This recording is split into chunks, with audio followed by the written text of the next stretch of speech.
Hello guys, today's video will be a little different from the usual showcase content that I do.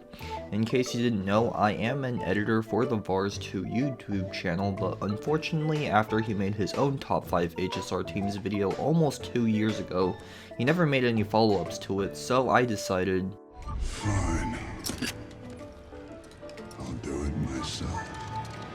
the main criteria I'll be judging teams based on will be mostly about how well these teams can deal with all sorts of different enemy mechanics, lineups, and blessings from all 4 different endgame content we have, with a slight emphasis towards Memory of Chaos and Anomaly Arbitration, since those are what most people would consider to be the most controlled endgame environments. In the past, some units were more varied in what endgame modes they were good in, with some clearly being designed for MOC or pure fiction in mind, but in recent times most units released are designed to be good in all endgame modes. Other less notable factor that I might look at is how cost effective a team can be, and though I will mostly be looking at E0S1 performance, I will also take their early vertical investment and team flexibility into account. This list will mostly be catered toward the general player base, however I will slightly consider the zero cycle potential of a team based on runs you might find on sites like sk.theherda.com. Also, this list won't be ordered, so the last team isn't necessarily better or worse than the first list.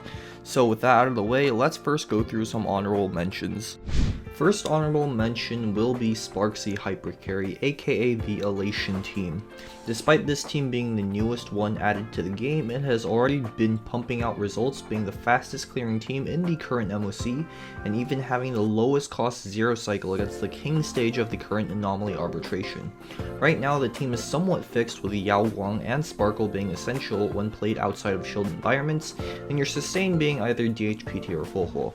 Obviously all endgame environments are very shield towards Sparksy right now, so the performance is a bit inflated. However, she also only has half a team so far, so I can't in good faith quite put her in top 5 yet, but I have no doubt her team can reach there once more teammates come out. The second honorable mention is going to be Super Break. Despite having quite a drastic fall off throughout most of version 3, it has made quite the comeback with the release of the Dahlia. Now it must be noted that most of this is off the back of Firefly, as the other 2 Super Break DPS aren't quite up to par with her in terms of performance. What makes this team so good is that it's one of the easiest teams to run sustainless with, given that the way Super Break works, and with Dahlia being the only essential aspect of the team, it's also quite flexible given that both Ronmei and HMC are free, although Fugue does improve the performance by quite a decent bit for those two. Running a sustain is really not recommended with the team, as you lose out on massive damage amp when you aren't running 2 other Super Break supports alongside Dahlia and your DPS, but if you have to, you can choose to run either Gallagher or Lingsha.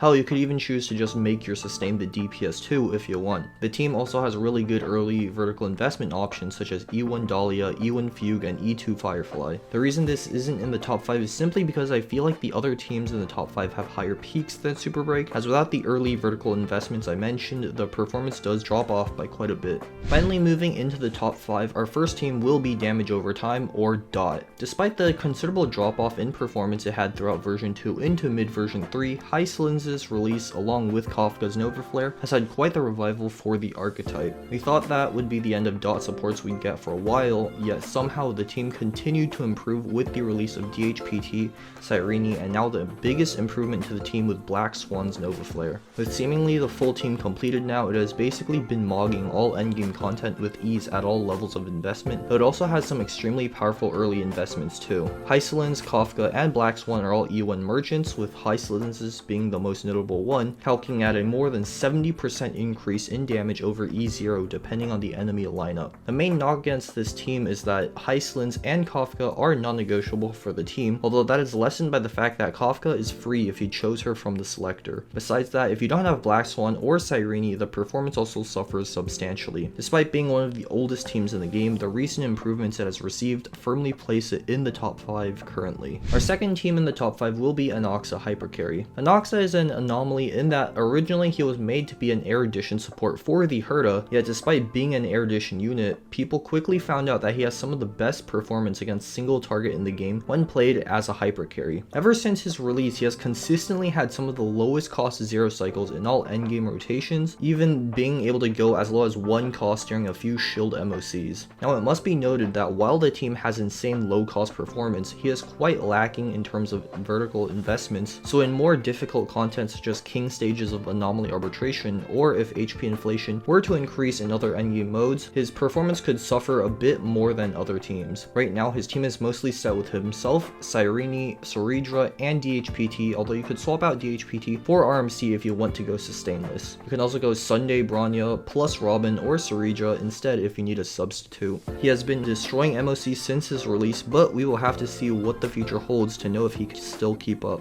Our third team will be Archer Hyper Carry, or what some people like to call Sparcher. The single best thing about this team is that nearly the entire team is composed of free units, given that himself, Sparkle, and DHPT have all been given away for free. For your final slot in the team, the two best options are Silverwolf and Cypher, but he has a bunch of other options he can use in that slot that have their own uses in certain scenarios such as Tribi, Yao Guang, Soridra, Robin, RMC, and more. Given that Archer is a free unit, if he were to get his E1, then his performance increases by even more, letting him get a refund on his third arrow every time he fires, allowing you to comfortably run a 3-turn Sparkle without having to worry about skill points. What's crazier is that despite being a hunt unit, with the release of Yao Guang, he can even be usable in pure fiction. It's honestly insane that all of the core members of this team are free, and has somehow only improved over time despite this man being a collab unit. Our fourth team will be what many consider to be the single best team in the game right now, Mono Remembrance, Pink Team, Memo Slop, whatever you want to call it. This is the team composed of Castris, Evernight, Cyrene, and Hyacinth, all Remembrance units. What's surprising though is that Hyacinth is the only essential member of the team, so everyone else in the team is replaceable and you will still see great results in spite of that, whether you replace Castris, Evernight, or Cyrene with the likes of Tribi, Cypher, RMC, or whoever else you would like to use. The entire team was made to have perfect synergy with one another, which makes it the current ceiling performance team at E0S1 investment, and its vertical investment options are also quite insane, with E1 or 2 Evernight and E1 Hyacinth being massive upgrades. Until they start introducing Remembrance counter shield, I doubt this team will be going anywhere for a while, and the only way I could see it falling out of the top spot is once the full Mono Elation team has been formed. For the last team of the video, I will be going with Finon Hyper Carry.